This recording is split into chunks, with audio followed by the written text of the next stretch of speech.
இதுவரை இப்பேற்பட்ட ஆடவரை நான் பார்த்ததே இல்லையே. ஐயா ஏன் குடியில் பிறந்தவனா? ஞானமணி நேரிக்கேற்ற உருவம், உருவத்திற்கு ஏற்ற பெயர், நல்ல உருவ படைத்தவன். ஏமேல குடியில் பிறந்தாலும் தன் உயிரை படை வைத்து எனது மகள் மலர்களை காப்பாற்றி இருக்கிறார். உனக்கு ஏது வேண்டும் தடைந்து தருகிறேன். ஐயா உங்க மகள் உயிரை காப்பாற்றினேன். உன் மகள் சொன்னால் இதே நாட்டில் உங்களுக்கு ஏதாவது ஒரு வேலை வாங்கித்தரேன் என்று. அதனால் வந்தேன் ஐயா. அப்பா நம்ம கூறுகிறார் உண்மைதான்ப்பா.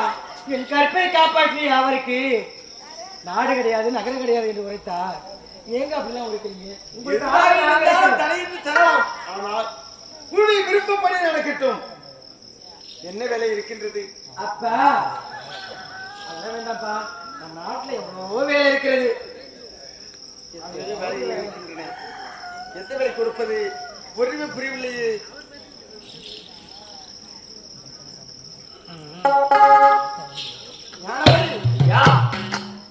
ஒரு கல்வனியத்தில் தன்னுடைய உயிரை படை வைத்து என்னுடைய மகளை காப்பாற்றி இருக்கிறார். அதற்காக இந்த நாட்டில் அமைச்சர் என்ற பதவியும் கொடுத்து நான் பெற்ற மகள், ஒரே மகள், ஒப்பற்ற மகள் மலர்விழி என்னுடைய மகளையே உங்களுக்கு பரிசாகவும் அளிக்கிறேன்.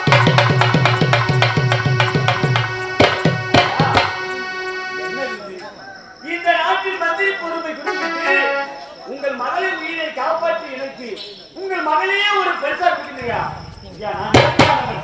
எப்படி போல ஒரு கருணை உள்ள படைத்த ஆடவரை நான் பார்க்க முடியுமா? என்னுடைய நாட்டில் ஏழ்மையாக இருக்கின்றாய்.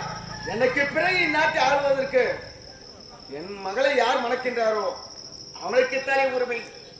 அதற்காக நீயே துணையாக வந்தால் உனதாக இருக்கேன். இதில் என்ன தயக்க முடியும் என்றால் உங்கள் மகள் திருமணம் செய்ய வேண்டும். ஓ, அவளுடைய விருப்பப்பட்டால் ஏற்றுக்கொள்வாய். மகளை மலர்விழி, விருப்பம் வேண்டுமா? உன்னுடைய உயிரை காப்பாற்றியவர் அண்ணவரையே கைவராக ஏற்றுக்கொண்டால் என்ன? ஆண்டவா திருமணமா இருக்கா சாப்பிடத்தை கொடுத்து விட்டாரு. எப்படி ஒற்றுக்கொள்வது?